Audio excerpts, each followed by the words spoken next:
समचरण सरोजं सान्द्रणीलाम्बुदाभं जगन्नीतपानी मण्डनमण्डनानं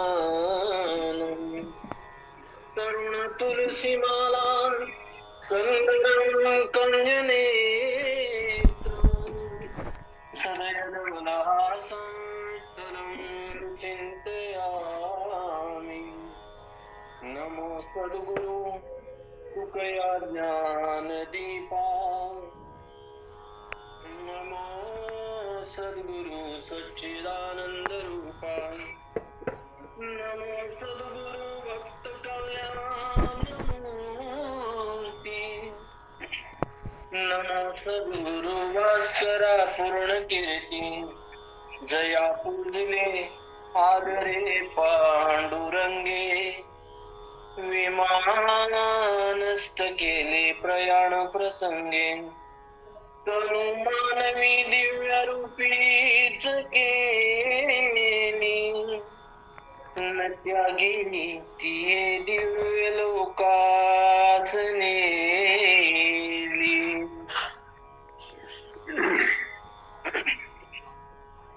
आपल्या चिंतनाचा विषय आहे, अभंग आहे 32 क्रमांक। मज दास करी त्यांचा, संत दासांच्या दासांचा, मग होतो कल्पवरी सुखे गर्भवास हरी, नीच वृत्ती काम परिमुखे तुझे ना, तुका म्हणे सेवे माझे संकल्प वेतावे। महाराज, आज आपण गाथेवरती चिंतन करत आहोत। पण महाराज, गाथा जर पाहिला ना, हा ग्रंथ महाराज इतका पवित्र आहे, इतका पवित्र आहे, पण आपण त्यावरती विचार करत नाही। गाथा किती नंतर आपण चिंतनाकडे येऊ। गाथा म्हणजे नक्की काय आहे आम्ही कधीच महाराज विचार करत नाही। गाथा आम्ही आळंदीला गेलो, अलंकापूरला गेलो, पंढरपूरला गेलो, 500 रुपये दिल्यानंतर गाथा येतो आपल्या घरामध्ये। महाराज, पैशाचं मूल नाही महाराज, गाथा इतका श्रेष्ठ आहे महाराज। या गाथेमध्ये प्रत्येक अक्षरामध्ये आमच्या आई साहेबांचं पावित्र्य लपलेलं आहे महाराज। पतिव्रत्याचं लेणं म्हणजे कपाळावरचं कुंकू आहे महाराज। हीच शाही आमच्या आई साहेबांनी हे दान तुम्हा आम्हाला दिलेलं आहे। इतका पवित्र ग्रंथ आपल्या हातामध्ये दिलेला आहे आणि त्याचं नाव म्हणजे गाथा आहे। गाथा म्हणजे सर्वसामान्य जनतेचा जर माथा भडकलेला असेल ना, त्याला जागेवरती आणण्याचं काम गाथा करते महाराज। आणि त्याच गाथेमध्ये आमचे जगद्गुरु तुकाराम महाराज आज सांगतायत पहा, मज दास करी त्यांचा। देवा, जगद्गुरु तुकाराम महाराज या अभंगामधून माझ्या भगवान परमात्म्याकडे मागणी करतायत। मागणी करणं इतकं सोपं नाही महाराज। मागणी कुणी करावी आणि मागणी कुणाकडे करावी। पहिला विषय, मागणी कुणाकडे करावी? ज्याच्याकडे असेल त्याच्याकडे मागणी करावी। जर माझ्याकडं 100 रुपये नसतील आणि जर माझ्याकडं एखाद्याने 100 रुपये मागितले तर मला देता येणार नाहीत, कारण माझ्या खिशामध्येच नाही तर मी कुठून देणार। तसं जगद्गुरु तुकाराम महाराज त्या अखिल कोट ब्रह्मांड नायक भगवान परमात्म्याकडे मागतायत, मज दास करी त्यांचा। देवा, अरे तू देण्यासाठी उतावळा झालेला आहेस। मी जर तुझ्या समोर येऊन उभा राहिलो ना, की तू मान खाली घालतोयस देव। ज्या वेळेस आमचे जगद्गुरु तुकाराम महाराज महाद्वारामध्ये जायचे, माझ्या भगवान परमात्म्याच्या चरणावरती नतमस्तक व्हायचे ना, त्यावेळेस माझ्या भगवान परमात्म्याचं नजर खाली असायची महाराज। माझा भगवान परमात्मा त्या विठेवरती उभा आहे ना। जगद्गुरु तुकाराम महाराज गाथेमध्ये पहिल्या अभंगामध्ये सांगतायत पहा, समचरण दृष्टी विटेवर साधी, तेथे माझे हरी वृत्ती राव। असा असणारा माझा भगवान परमात्मा ज्या वेळेस आमचे जगद्गुरु तुकाराम महाराज माझ्या भगवान परमात्म्याच्या समोर जातात ना, त्यावेळेस तो जगाचा चालक, जगाचा मालक असणारा माझा भगवान परमात्मा आपली नजर खाली करतो. का खाली करतो? कारण जगद्गुरु तुकाराम महाराजांच्या सेवेचं ऋण माझ्या भगवान परमात्म्यावरती होतं. आम्ही सुद्धा महाराज सेवा करतो, आम्ही सुद्धा त्या भगवान परमात्म्याची भक्ती करतो, पण आमची भक्ती आणि जगद्गुरु तुकाराम महाराजांची भक्ती, या भक्तीमध्ये किती अंतर आहे महाराज? भक्ती कशी असावी? जगद्गुरु तुकाराम महाराज एका अभंगामध्ये सांगतायत, भक्ती आम्ही केली सांडूनी उद्वे, पावलो हे संग सुख याची. जगद्गुरु तुकाराम महाराज आम्हाला सांगतायत की मी भक्ती करतोय ती वेगळी आणि तुम्ही जी भक्ती करताय ती वेगळी. आम्ही भक्ती कशासाठी करतो? कीर्तन आम्ही कशासाठी करतो? की कीर्तन झाल्यानंतर नारळ खालून आम्हाला काहीतरी भरगच्च मिळणार आहे म्हणून आम्ही कीर्तन करतो. प्रवचन झाल्यानंतर आम्हाला नारळ खालून आम्हाला मिळणार आहे याच्यासाठी आम्ही प्रवचन करतो. पण जगाच्या पाठीवरती किंवा या महाराष्ट्रामध्ये 2च संस्था अशा आहेत जिथं शिक्षकांना पगार नाही आणि विद्यार्थ्यांना फी नाही महाराज. अलंकापूर मध्ये गेलो ना की आम्हाला एक संस्था पाहायला मिळते, ती म्हणजे जोग महाराजांची संस्था, आणि दुसरी संस्था म्हणजे आमचं रघुनाथ फाउंडेशनचे वशिष्ठ गुरुकुल. इथे शिक्षकांना फी नाही. आता मी प्रवचन केल्यानंतर मला पाकिट येणार नाही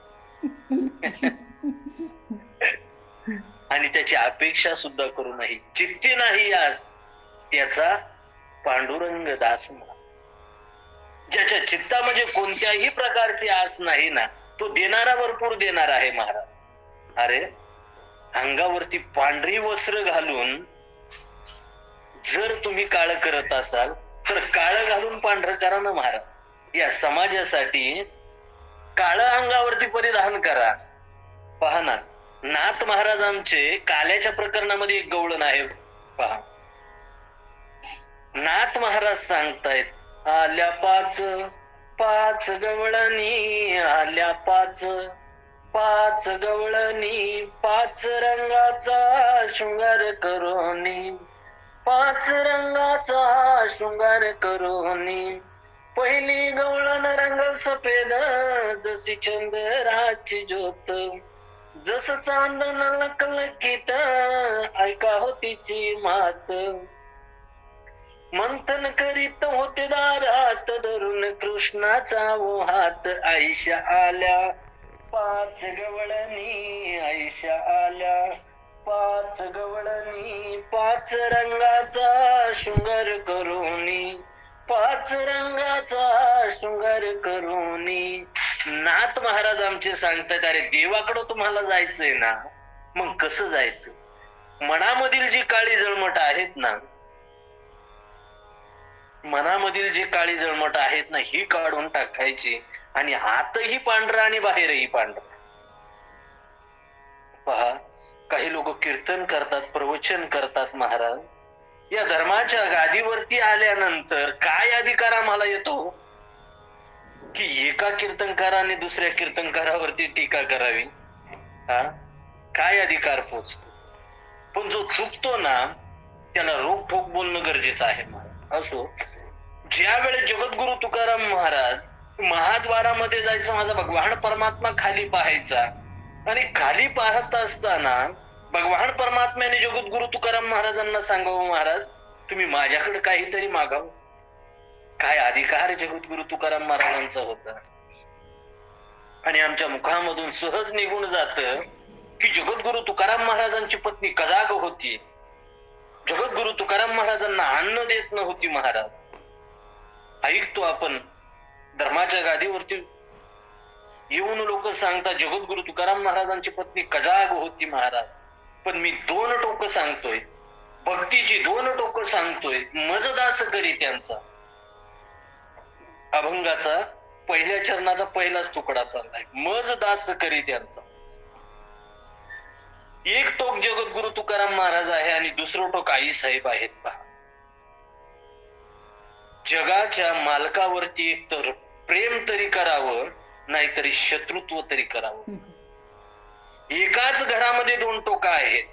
जगद्गुरु तुकाराम महाराज इतकी भक्ती करतायत, महाराज इतकी भक्ती करतायत, जाळून संसार बैसलो अंगणी.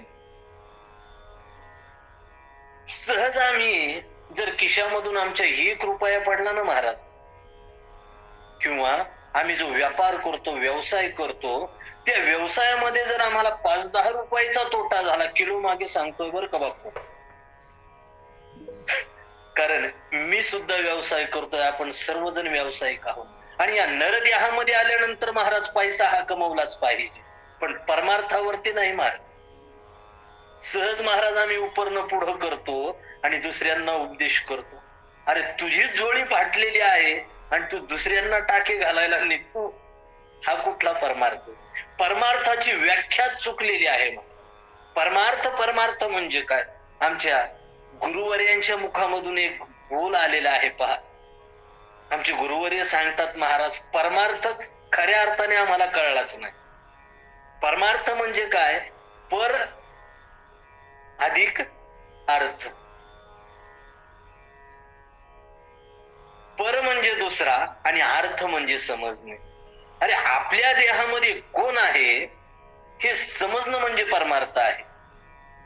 पण हल्लीचा परमार्थ सांगू, पर म्हणजे दुसरा आणि अर्थ म्हणजे पैसा.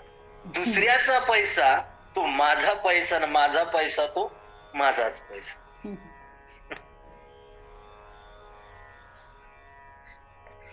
अरे जगद्गुरु तुकाराम महाराजांच्या एका घरामध्ये 2 टोका आहेत पहा भक्तीचे. हा विषय आपला चालला होता. 2 टोका आहेत.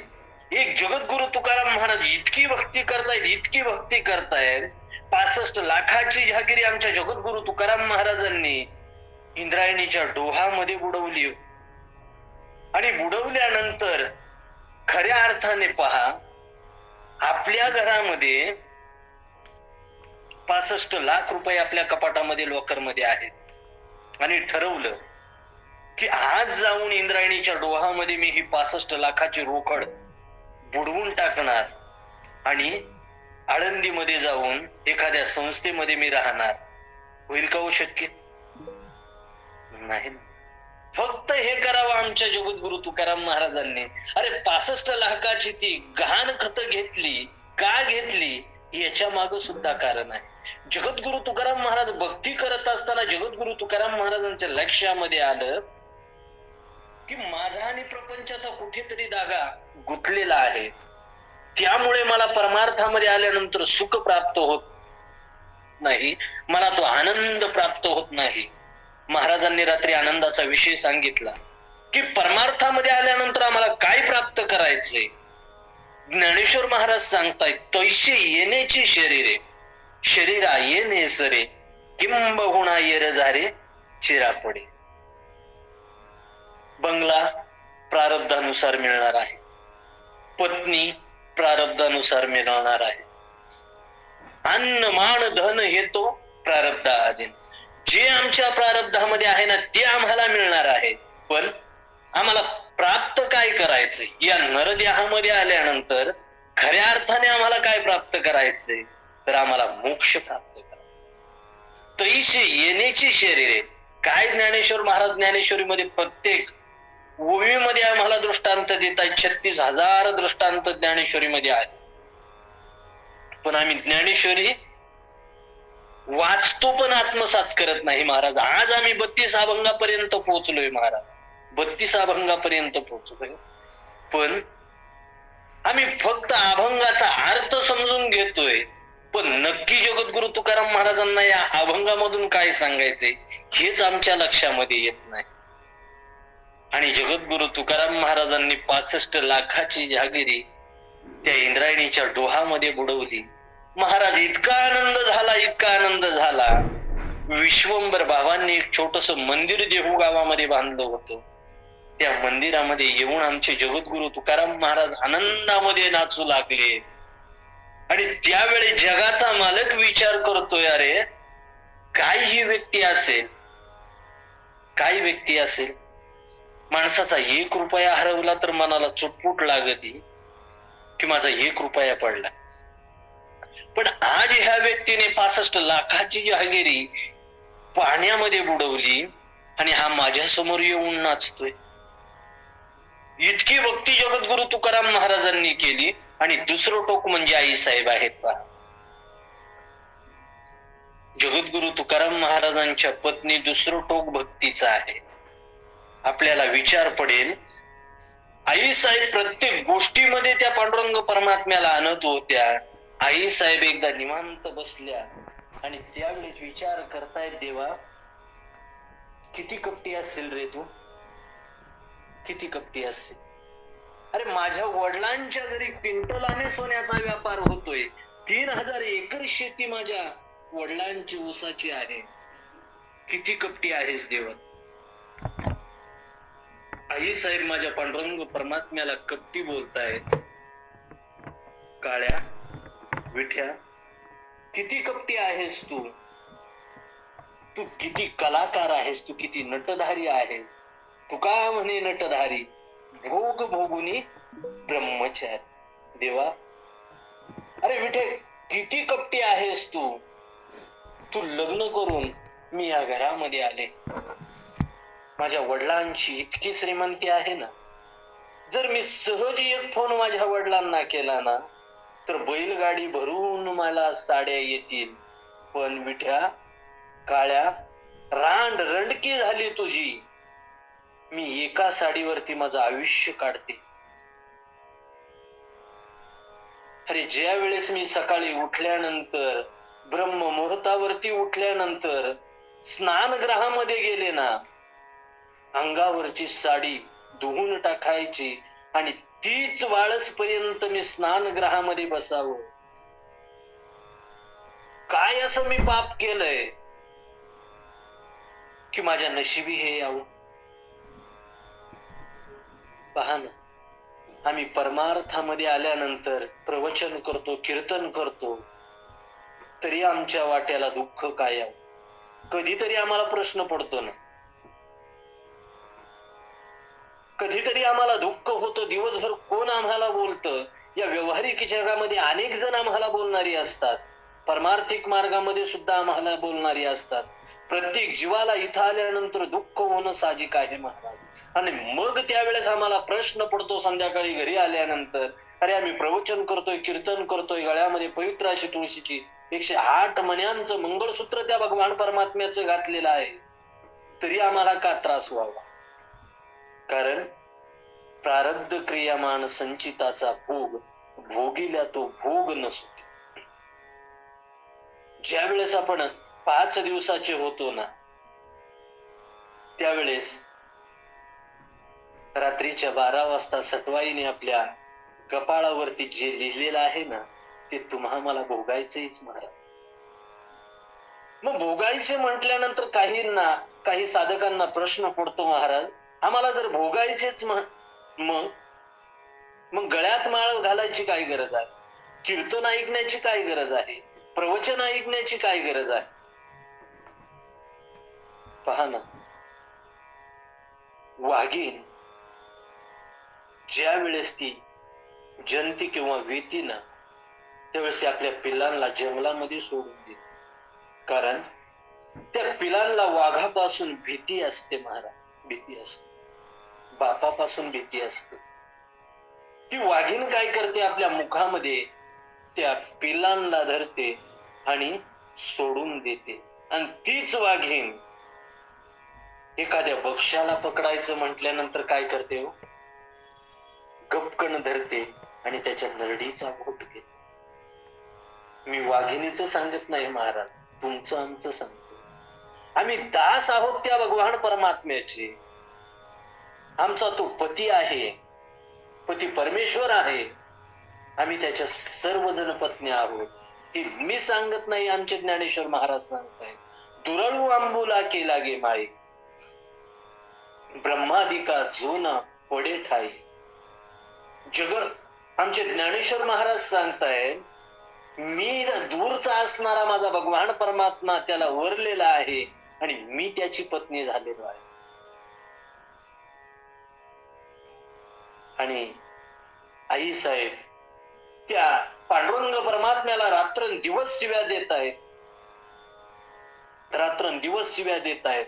अरे काय मी तुझा गुन्हा केला होता, एक साडी मी तीच धुवावी तीच घालावी, असं मी कोणतं पाप केलं होतं? आई साहेबांना दुःख होऊ लागलं आणि आपलं नेमकं हेच चुकतं महाराज. आपण त्या भगवान परमात्म्याची भक्ती सुद्धा करतो आणि शत्रुत्व सुद्धा करतो. आपलं कसं आहे महाराज, दोन्ही दगडावरती हात आम्ही ठेवतो आणि दोन्ही दगडावरती हात ठेवणाऱ्यांची काय तऱ्हा होते महाराज, माणसाला बुडावं लागतं. तसं जर जगद्गुरु तुकाराम महाराजांचं चरित्र आम्ही जर बारीक पाहिलं ना, तर आई साहेबांच्या जीवनामधील प्रसंग सांगून जातो. प्रसंग असा घडला, 4 दिवस झाले जगद्गुरु तुकाराम महाराज घरी आले नाहीत आणि आई साहेबांचा एक नियम होता, जगद्गुरु तुकाराम महाराज जेवल्याशिवाय आमच्या आई साहेब जेवत नव्हत्या. पतिव्रतेचं 5वं लक्षण आहे बरं. पतिव्रत्याचे खऱ्या अर्थाने 5 नियम आहेत.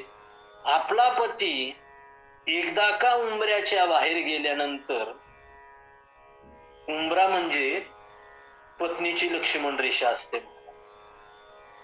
पत्नीची लक्ष्मण रेषा असते.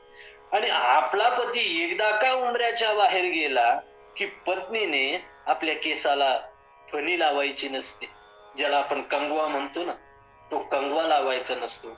पतिव्रतेचं पहिलं लक्षण. आणि 5वं लक्षण सांगून जातो.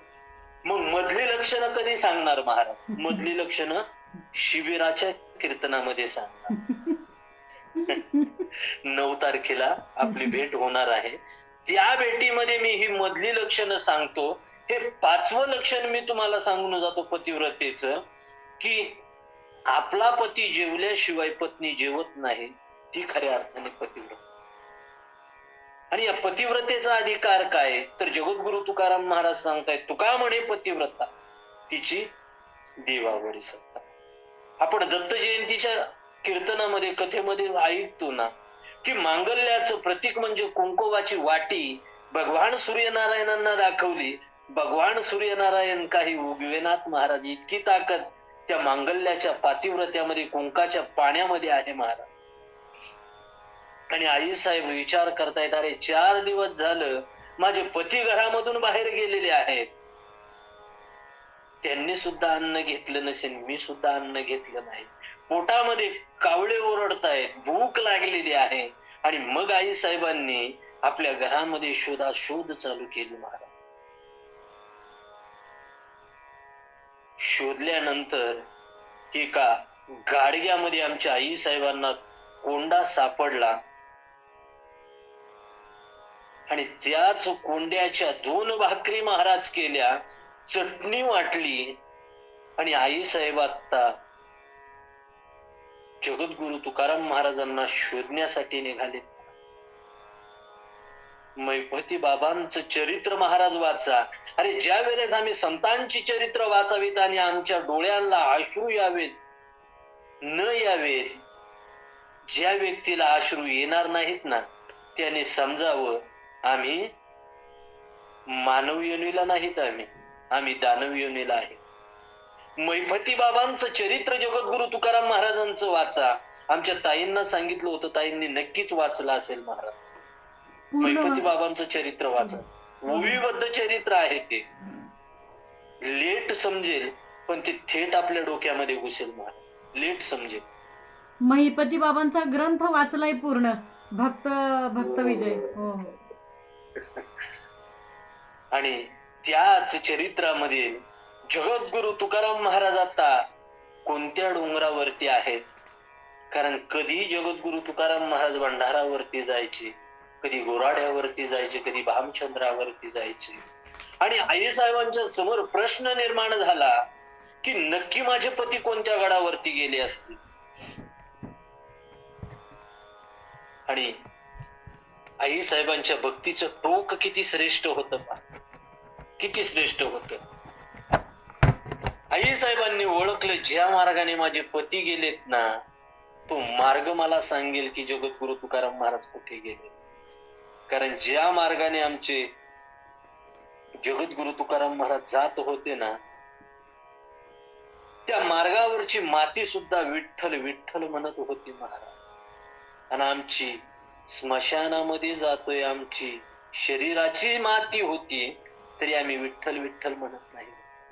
शरीराची होय माती अंती जाणे मसन होती.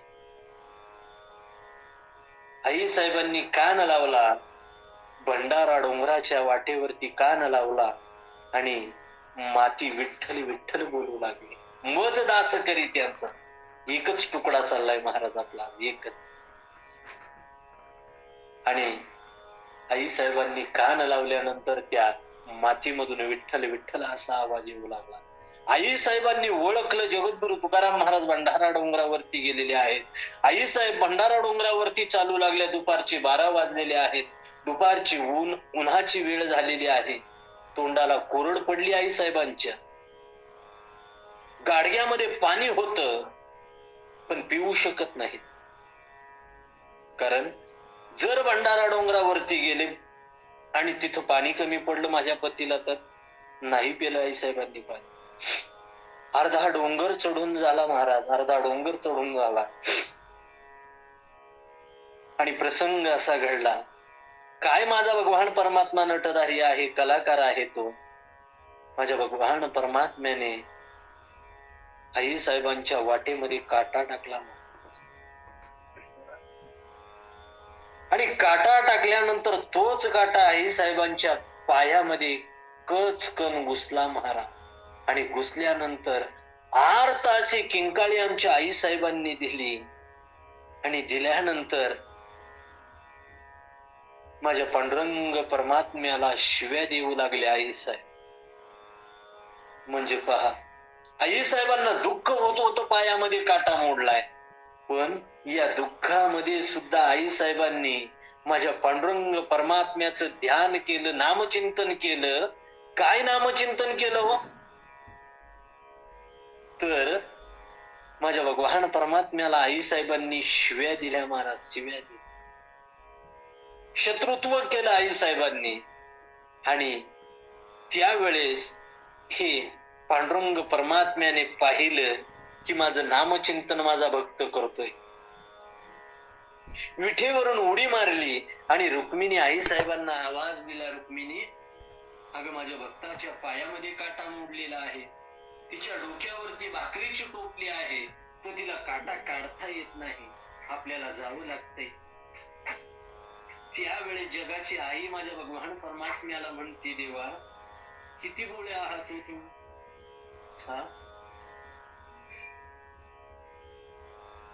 जगद्गुरु तुकाराम महाराजांची पत्नी तुम्हाला शिव्या देते, शाप देते आणि तुम्ही तिला भक्त म्हणताय.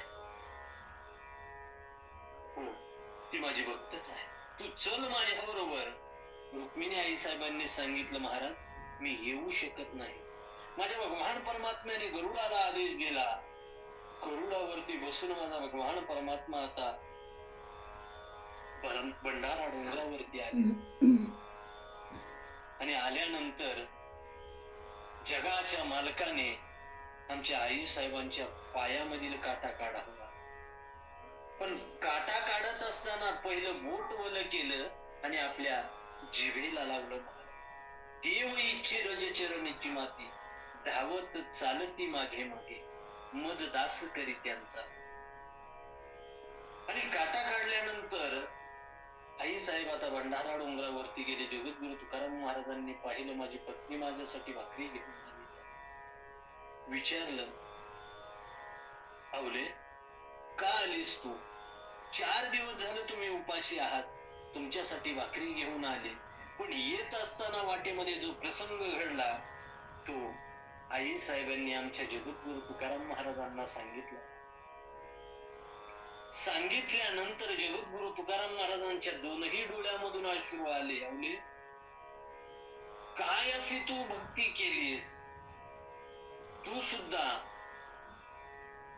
रोज त्याला शिव्या देते, शाप देते, पण त्याच भगवान परमात्म्याने तुझ्या पायातील काटा काढावा. काय तुझं परम भाग्य की माझ्या अगोदर तुला त्या भगवान परमात्म्याने दर्शन द्यावं. म्हणजे पहा काय अधिकार जगद्गुरु तुकाराम महाराजांचा होता आणि काय अधिकार आमच्या आई साहेबांचा की जगद्गुरु तुकाराम महाराजांच्या अगोदर माझ्या भगवान परमात्म्याने आई साहेबांना आपलं दर्शन दिलं. आणि ज्यावेळी जगद्गुरु तुकाराम महाराज महाद्वारामध्ये जायचे ना, त्यावेळेस माझ्या भगवान परमात्मा जगद्गुरु तुकाराम महाराजांना सांगायचा, महाराज तुम्ही माझ्याकडे काहीतरी मागा, तुम्ही माझ्याकडे काहीतरी मागा. त्यावेळेस जगद्गुरु तुकाराम महाराजांना सांगतायत, देवा अरे तू देणार तर आहेस, कारण तुझ्याकडे देण्यासाठी भरपूर आहे, पण मी जे मागतोय ते मला दे. मागा, तुम्ही काय मागायचे ते मागा. त्यावेळी जगद्गुरु तुकाराम महाराज माझ्या भगवान परमात्म्याकडे मागतायत, देवा तू एक काम कर, तू जर मला त्यांचा दास कर. पण कुणाचा दास कर? मज दास करी त्यांचा. जे संतांचे दास आहेत ना, त्यांचा दास कर. काय सुंदर चरण आहे पा. मला दास कर, पण कुणाचा कर? संतांचे जे दास आहेत ना, त्यांचा दास. पहा, देवाची आणि संतांची महाराजांनी जर तुलना केली ना, देवांची आणि संतांची जर आम्ही तुलना केली ना, तर काकणभर संत श्रेष्ठ आहे. संत श्रेष्ठ आहे. का बरं? कर तुम अकर तुम अन्यथा कर तुम शक्ती ज्याच्या हातामध्ये आहे ना, त्याला आपण देव म्हणतो. पण जर आम्हाला मोक्ष प्राप्त करायचं असेल ना, तर आम्हाला मरावं लागणार आहे. आम्हाला जर मोक्ष प्राप्त करायचं आहे तर आम्हाला मरावं लागणार आहे. पण माझ्या भगवान परमात्म्याचा एक नियम आहे पा. ज्ञानेश्वरीमध्ये ज्ञानेश्वर महाराज सांगतायत, जो मज होय अनन्य शरण त्याचे निवारी मी जन्म मरण, या लागी शरणांगता शरण्य मीच एक. माझा भगवान परमात्मा स्वतः त्या रणभूमीमध्ये अर्जुनाला सांगतोय, अर्जुना अरे जो कोणीही भक्त मला अनन्य भावाने शरण येईल ना, त्याच्या जन्माचं आणि मृत्यूचं दुःख मी नाहीस करीन. देवाकडे आम्ही जर गेलो ना, पण देवाकडे जाण्यासाठी आम्हाला काय करावं लागेल? आम्हाला मरावं लागेल. कारण देव देव म्हणजे काय हो? पाहना, कालच्या प्रवचनामध्ये महाराजांनी सांगितलं, देव पहावयासी गेलो ते देवची होऊन ठेलो. जगद्गुरु तुकाराम महाराज सांगतायत, देवा अरे मी तुला पाहण्यासाठी आलो आणि मीच देव होऊन बसलो. जर आम्हाला देव प्राप्त करायचा असेल तर आम्हाला मरावं लागणार आहे. पण आमचे संत इतके श्रेष्ठ आहेत महाराज, महिषापुत्र मुखी बोलविल्या श्रुती, चालविल्या भिंती बैसुनी. या जगाच्या पाठीवरती निर्बुद्ध प्राणी म्हणजे रेडा आहे. एक रेडा हायवेने चालला होता आणि चालत असताना त्याला जगाशी काही देणं घेणं नाही की आम्ही कुठून चाललोय, काय करतोय. पण गाडीवाल्यांना मात्र फरक पडत होता. फोर व्हीलर असतील, टू व्हीलर वाले असतील, यांना फरक पडत होता. त्यातील एक फोर व्हीलर वाला उतरला आणि त्याने त्या रेड्याला हाणण्यासाठी चालू केलं. 10-12 फटके मारले, पण त्या रेड्याला समजेना अरे नक्की चाललंय काय. इतका निर्बुद्ध असणारा प्राणी. पण जर संतांचा सहवास त्याला प्राप्त झाला तर यंदाच्या वारी मधलं मी तुम्हाला दृष्टांत सांगतो महाराज, बापूंना सुद्धा माहित आहे. ज्या वेळेस आम्ही जगद्गुरु तुकाराम महाराजांच्या सोहळ्यामध्ये चालत होतो ना, सोहळ्यामध्ये चालत असताना हा निर्बुद्ध प्राणी म्हणजे रेडा आहे, तो रेडा लोकांबरोबर चालला होता. त्याला मालक कुणी नव्हतं महाराज, कुणीच मालक नव्हता, पण तो चालला मात्र होता. पण चालत असताना लोक त्या निर्बुद्ध प्राण्याच्या पाया पडत होते महाराज, पाया पडत होते. सोहळ्यामध्ये चालणं म्हणजे खट नट यावे शुद्ध होऊन जावे, कुणीही यावं. लहानांनी यावं, मोठ्यांनी यावं, आणि आल्यानंतर खऱ्या अर्थाने तो आनंद आम्हाला उपभोगायचा आहे. अरे 18 दिवस आम्ही घर सोडतो, आणि घर सोडल्यानंतर पहा ना, जगद्गुरु तुकाराम महाराज सांगतायत, संत दासाच्या दासाचा मला दास कर, पण कुणाचा कर? जे संतांचे दास आहेत ना, त्यांचा दास कर. अरे ज्या वेळेस आम्ही जगद्गुरु तुकाराम महाराजांच्या सोहळ्यामध्ये जातो, संतांच्या सोहळ्यामध्ये जातो, 18 दिवस घराचा त्याग करतो, प्रपंचाचा त्याग करतो, व्यवहाराचा त्याग करतो, आणि त्याग केल्यानंतर ज्या वेळेस आम्ही सोहळ्यामध्ये जातो ना, आमच्या ज्योतिताई असतील, मी असेल, आम्ही खऱ्या अर्थाने दिंडीमध्ये ज्या वेळेस माझं पहिलंच कीर्तन सोहळ्यामध्ये होतं महाराज. म्हणजे पहा, संतांचा सहवास प्राप्त झाल्यानंतर जसं परिसाला लोखंड लागावं त्याचं सोनं व्हावं ना, किती सोपं आहे सोनं होणं महाराज, किती सोपं आहे. आज तुम्हाला या धर्माच्या गादीवरती आम्ही बसून बोलतोय ना, पण सोहळ्यामध्ये सामील झाल्यानंतर आम्हाला संतांचा सहवास प्राप्त होतो महाराज. काय प्राप्त होतो?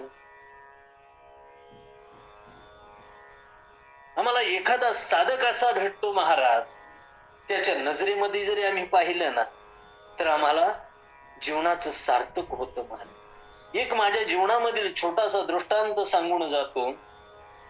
पहिलंच वर्ष, 8 वर्षापूर्वी मी ज्यावेळेस सोहळ्यामध्ये सामील झालो, बारामतीमध्ये आमचा मुक्काम होता, आणि बारामतीमध्ये मुक्काम असताना पकवाद वाजवताना माझा पाय मुरगळला, चालता सुद्धा येत नव्हतं. काय देवाची करणी असते पहा, संतांच्या सहवासामध्ये गेल्यानंतर चालता सुद्धा येत नव्हतं. आणि आम्ही मुक्कामाच्या ठिकाणी राहुटीमध्ये गेलो, आणि कोण कुठून एक आई साहेब आल्या, 80 वर्षाच्या आजी होत्या,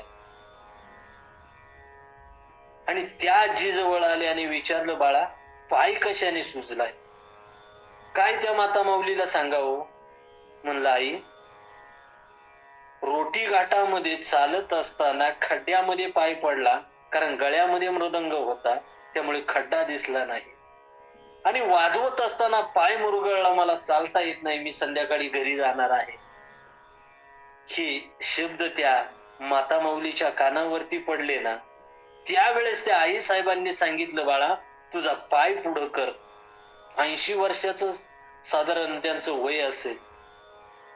संतांच्या सहवासामध्ये गेल्यानंतर काय होतं पहा, सोहळ्यामध्ये आम्ही बारीक बारीक घटना घडत असतात, पण त्याकडे आम्ही दुर्लक्ष करतो, आणि आमचं मन कुठं असतं? मन आमचं सोहळ्यामध्ये नसतं महाराज, मन आमचं घरी असतं.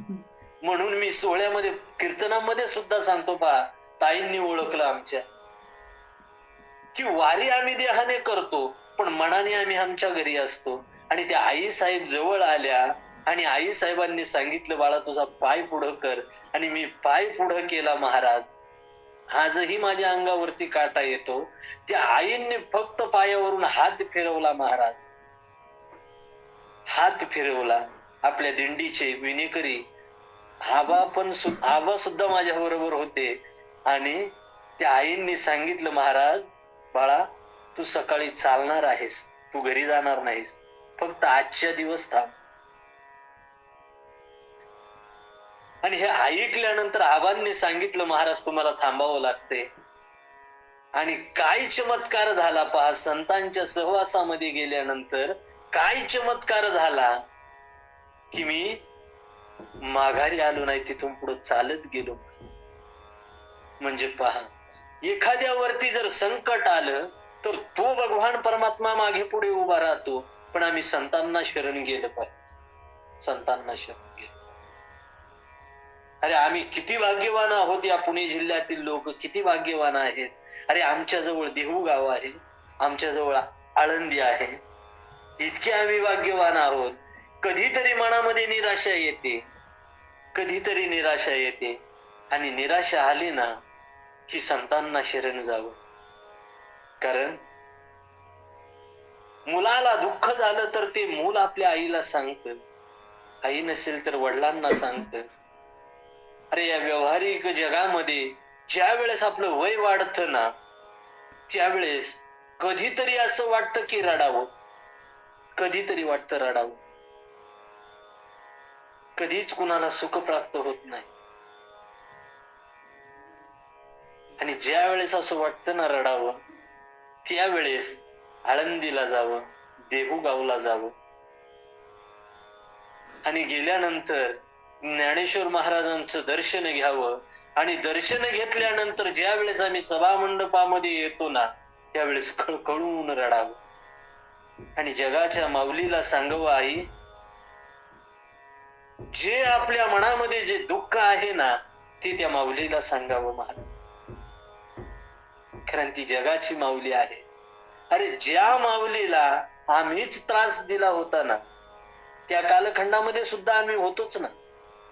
कारण जैसे जीर्ण वस्त्र सांडीजे मग नूतन वेडीजे, तैसे देहांतरा ते स्वीकारीजे चैतन्य नाथे. किंवा ज्ञानेश्वर महाराज सांगतायत, उपजे ते नासे नासले ते पुनरपी दिसे, हे घटिका यंत्र जैसे परिभ्रमे का. किती त्रास आमच्या माऊलींना आम्ही दिलेला आहे हो. प्रसंग सांगून जातो महाराज, का आम्हाला दास करायचंय संतांचा. किती दुःख आमच्या माऊलींना झालं होतं पहा. गुढीपाडव्याचा दिवस आहे. निवृत्ती दादा कवळ्या उन्हावरती बसलेले आहेत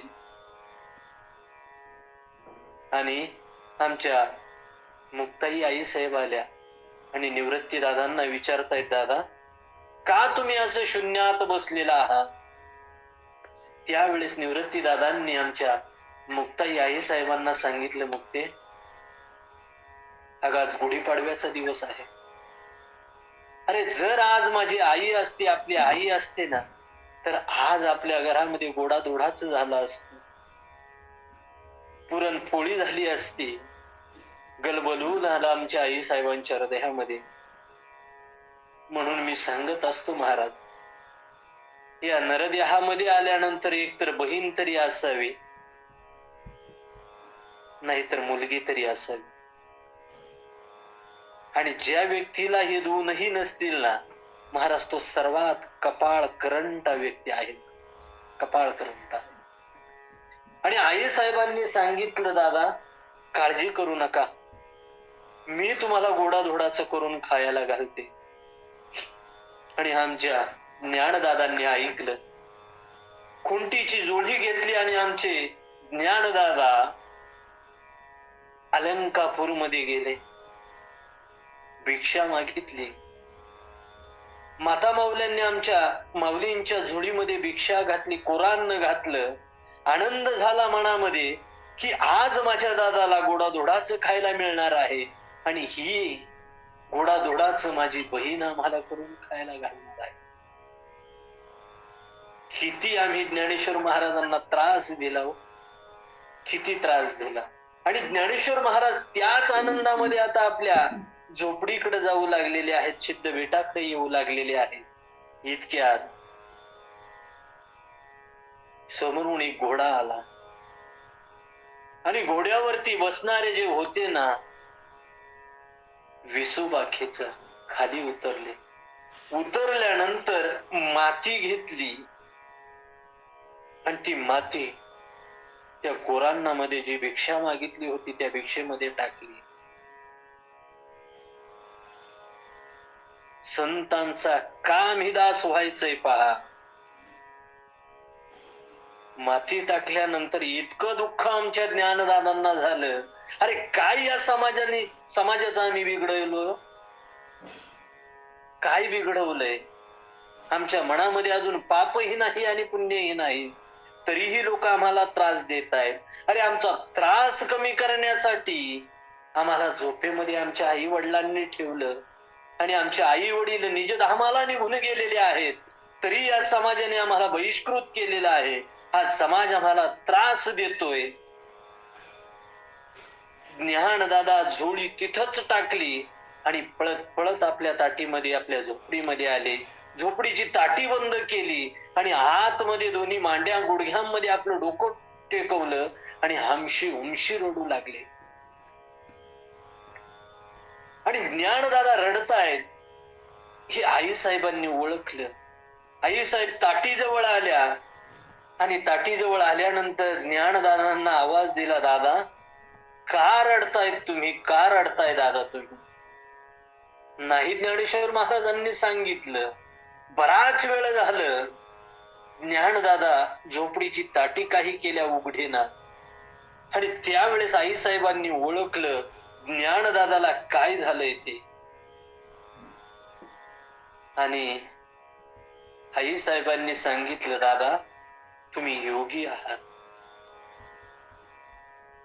योगी पावन मनाचा, अपराध साहेजनांचा. दादा तुम्हाला हे त्रास सहनच करावा लागणार आहे, कारण तुम्ही योगी आहात. योग्यांना त्रास, योग्यांची संपदा जगद्गुरु तुकाराम महाराज सांगतायत पहा, योग्याची संपदा त्याग आणि शांती उभय लोकी कीर्ती सोहळा. का आम्ही संतांचा दास व्हायचे? फक्त अंगावरची पांढरी वस्त्र घालायची, पांढरी टोपी घालायची आणि आळंदीला जाऊन समाधीवरती नतमस्तक व्हायचं नसतं महाराज.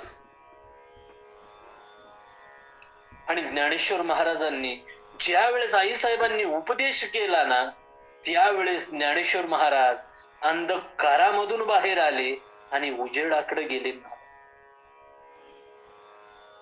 ज्या वेळेस नामदेव महाराजांना सुद्धा अहंकार झाला होता की जगाचा मालक असणारा तो भगवान परमात्मा माझ्या बरोबर जेवतोय, माझ्या बरोबर बोलतोय. आम्हाला सुद्धा पहा ना, परमार्थामध्ये आल्यानंतर प्रत्येकाला अहंकार होत असतो, प्रत्येकाला अहंकाराचा मोड येत असतो. आपण सर्वजण शेतकरी वर्ग आहात. आपल्याकडे जुन्या काळामध्ये, आता आपण कोंबड्या पाळत नाही महाराज, पण जुन्या काळामध्ये ज्या वेळेस आमच्या माता माऊल्या कोंबड्या पाळायच्या ना, त्या कोंबड्यांना मोड यायचा पहा, तसा आम्हाला अहंकाराचा मोड येतो महाराज. तो मोड जर आला ना तर कोंबडीची तब्येत बिघडायची, ती कोंबडी मृत्युमुखी व्हायची. पण आमच्या जुन्या माता माऊल्या बऱ्याच आहेत पहा आपल्या ग्रुपमध्ये, ज्या खेडेगावला राहतात त्या. तो मोड कापायचा आणि त्याच्यावरती बिबवा टाकायचा, कच्चा बिबवा भरायचा, तो मोड जळून जायचा महाराज. तस आपल्याला जो अहंकाराचा मोड झालेला आहे ना, हा जर घालवायचा असेल ना तर नामाचा बिबवा घ्या आणि त्या अहंकाराच्या मोडावरती घाला. अहंकाराचा मोड निघून जाईल आणि आपला हा देह, आणि मग खऱ्या अर्थाने आम्ही म्हणावं, याचसाठी केला होता अट्टहास, शेवटचा दिस गोड व्हावा, आता निश्चिंतीने पावलं विसावा, खुंटली या धावा तृष्णेची या. तसा आम्हाला अधिकार नाही महाराज. आमच्याजवळ अहंकार कुठून कुठून भरलेला आहे. पहा ना, मागच्या हप्त्यामध्ये महाराजांचं, कोणीतरी महाराजांचं प्रवचन झालं, स्वतःची जोळी फाटलेली आहे, स्वतःची जोळी फाटलेली. आपल्या ग्रुपवरती नाही बरं का, माझ्या एक ऐकण्यातून गेलेलं आहे प्रवचन, ते स्वतःची जोळी फाटलेली आहे आणि ते इतरांना उपदेश करतायत खोटं बोलू नका. पहिली आपली जोळी शिलाई मशीन वरती महाराज शिवून घ्या, कारण आपली जोळी इतकी फाटलेली आहे की त्या जोळीमध्ये पापही बसेना आणि पुण्यही बसेना. कारण ज्या वेळेस आम्ही जन्माला आलेलो आहोत ना, आमच्या उजव्या हातामध्ये पुण्याची पिशवी आहे आणि डाव्या हातामध्ये पापाची पिशवी आहे महाराज. आणि आमचा हा हिशोब कधी होणार आहे माहितीये का? आम्ही गेल्यानंतर 11 महिने 15 दिवसांनी आमचा हिशोब होणार आहे की आम्ही काय केलेलं आहे, महाराज होऊन आम्ही काय केलेलं आहे याचा हिशोब 11 महिने 15 दिवसांनी होणार आहे. आणि तसा आम्हाला पुनर्जन्म प्राप्त होणार आहे. आणि आम्ही 10व्याच्याच दिवशी महाराज मंडळी त्यांना दुसरा जन्म प्राप्त करून देतो. काय आमचा अधिकार आहे हो?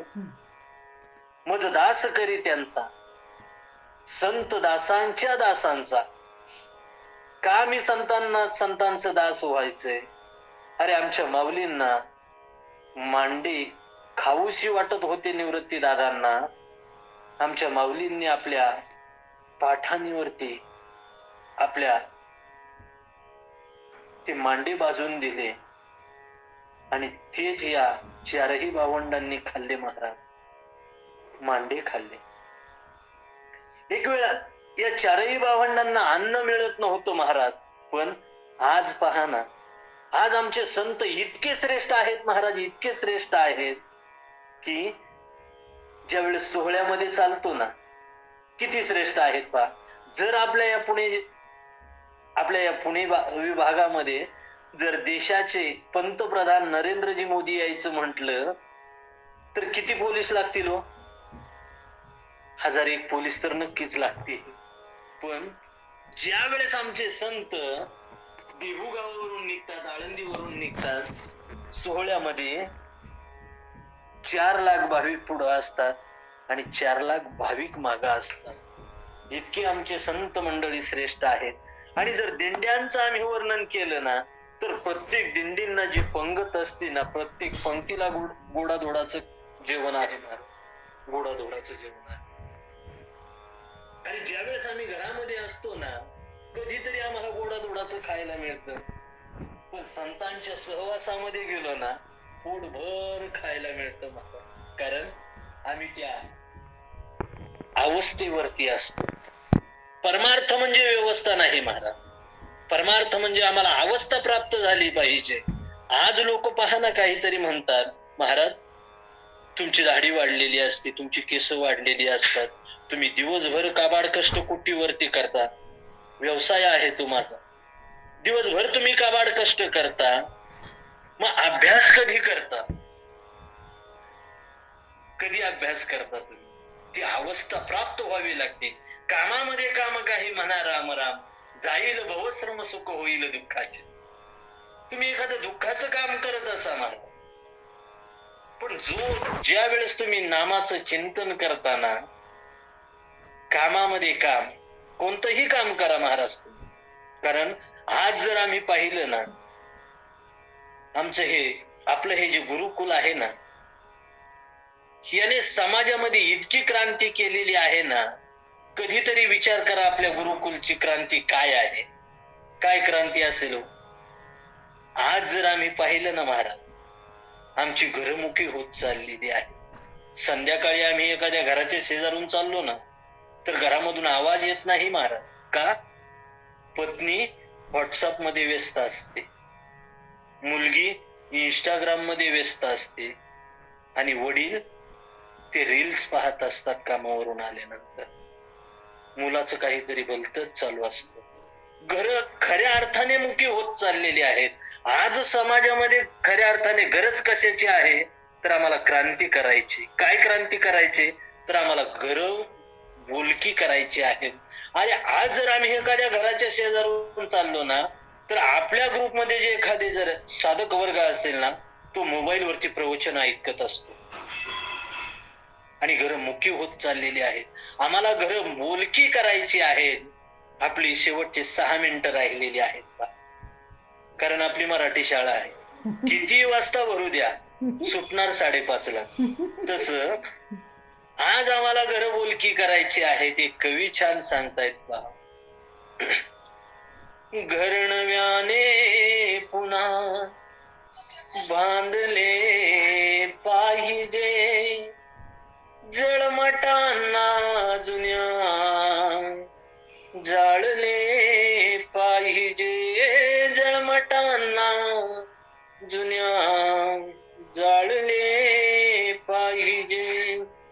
घरमुक होणार नाही या अटीवर पुन्हा, तुला नी मला भांडले पाहिजे, तुला नी मला भांडले पाहिजे. महाराज, ज्या वेळेस आम्ही हा इहलोक सोडून पर लोकामध्ये जाणार आहोत ना, जर आम्हाला समजलं, दशक्रिया विधी असेल, आमची अंत्यविधी असेल, लोक लांबून लांबून येतील, पण काय येतील पहा. लोक येतील धावोनी शब्दावरी, वागणे आपले चांगले पाहिजे, वागणे आपले चांगले पाहिजे. एकच चरण पाहिलं, मज दास करी त्यांचा, संत दासांच्या दासाचा.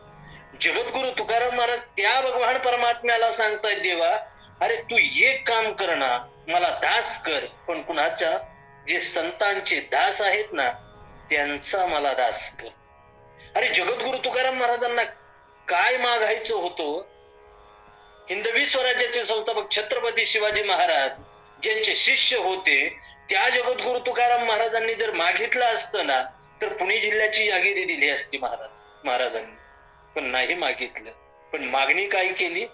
मला संतांच्या दासांचा दास कर. या रघुनाथ फाउंडेशनच्या माध्यमामधून आपण प्रत्येक साधक वर्ग पहा ना, या दिवाळीमध्ये एक क्रांती आपल्या इथे झाली. ती क्रांती होती की रघुनाथ फाउंडेशनच्या माध्यमामधून आपण एकत्र आलो. एकत्र आल्यानंतर बाहेर फटाके फुटत होते, त्या फटाक्यामधून या समाजामध्ये प्रदूषण होत होतं, धूर होत होता. पण आपल्या घरामध्ये प्रदूषण होत होतं, विचारांचं प्रदूषण होत होतं. त्याच विचारामधून अशी क्रांती झाली. ताईंनी असं ठरवलं, पहा ना, ताईंचं नाव सुद्धा काय आहे? ज्योती. या ज्योतीचा अर्थ मी शिबिरामध्ये सांगणार आहे, त्याच्यावरती सुद्धा चिंतन चालू आहे बरं का.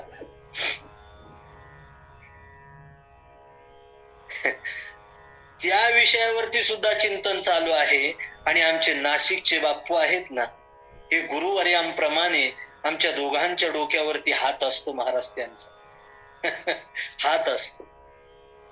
या सोहळ्यामधील आम्हाला काय कुणी मिळालं हे सांगण्यापेक्षा आम्हाला बाप्पू मिळाले. म्हणून तर इथं आजचा अभंगच पाहणार, संत दासांच्या दासांचा दास कर. म्हणून त्या भगवान परमात्म्याचे आभार मानतो. आणि या सेवेच्या माध्यमामधून सांगत असताना 7, 8 आणि 9 तारखेला आपलं शिबिर पुण्यामध्ये होत आहे. सर्वांनी या शिबिरामध्ये या. आणि शिबिरामध्ये आल्यानंतर आनंद घ्या. फक्त महाराज आनंद घ्या, आनंद घ्या. आनंद हा सुगंधाप्रमाणे आपल्या जीवनामध्ये दरवळू द्या. दुःख प्रत्येकाला आहे. रात्री आमच्या एक सुनीताताई म्हणून होत्या पहा, त्यांनी सांगितलं, महाराज मला जमणार नाही, पण हे जे तुम्ही चालू केले ना, इतकं सुंदर उपक्रम आहे ना, या उपक्रमासाठी माझे 1000 रुपये आहेत. पहा ताई, तुम्ही 1000 रुपये दिलेले नाहीत आम्हाला, तर लाखोच्या पटीने आशीर्वाद आम्हाला दिलेले आहेत. तुमचे 1000 रुपये आम्हाला महत्वाचे नाहीत ताई, पण तुम्ही जे शब्द वापरले ना की मला येण्यासाठी जमत नाही, पण मी तुम्हाला 1000 रुपये देते. 1000 रुपये महत्वाचे नाहीत, तुमचे आशीर्वाद आम्हाला मिळावेत ना, हीच आमची अपेक्षा आहे. आणि प्रत्येकाने शिबिरामध्ये यावं आणि तो आनंद प्राप्त करून घ्यावा.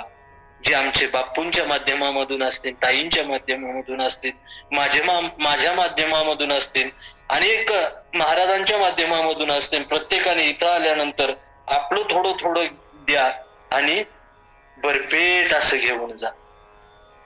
आपलं थोडं थोडं द्या आणि पोटभर घेऊन जा.